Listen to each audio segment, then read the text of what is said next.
Ndekaburidza chembo pano mhanya munhu kuzoti pakabuda chembo pano yaudaga ey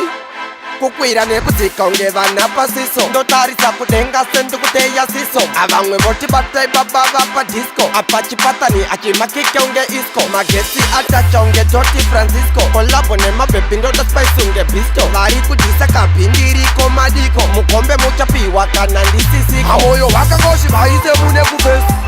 vatinorowa hatina rivesi ukavaona uti kabhena avati hesi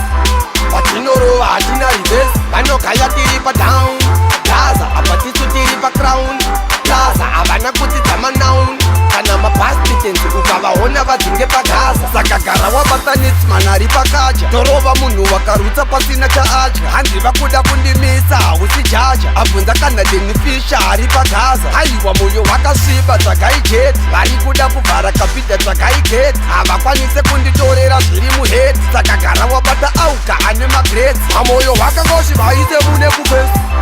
vatinorowa hatina rivesi ukavaona uti kabhena avati hesi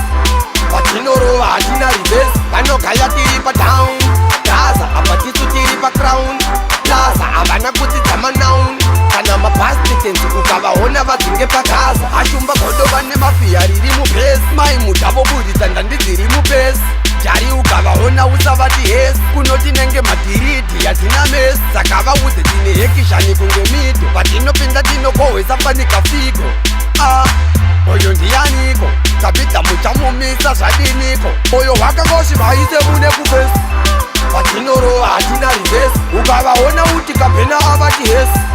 vatinorowa hatina rivesi vanogaya tiri padown plaza apa tisu tiri pacrown plaza havana kudzidza manown kana mapastitenzi ukavaona vadzinge pagaza kukwira nekudzika unge vana pasiso ndotarisa kudenga sendikuteya siso avamwe votibata ibaba vapadisco apa chipatani achimakike unge isco magetsi atacha unge Doti Francisco kolabo nemabhebhi ndoda spice unge bisto vari kudhisa kabhindiriko madiko mukombe muchapiwa kana ndisisiko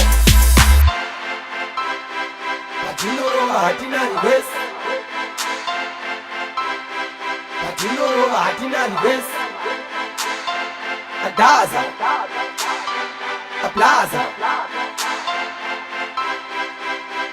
avadzinge pagaza.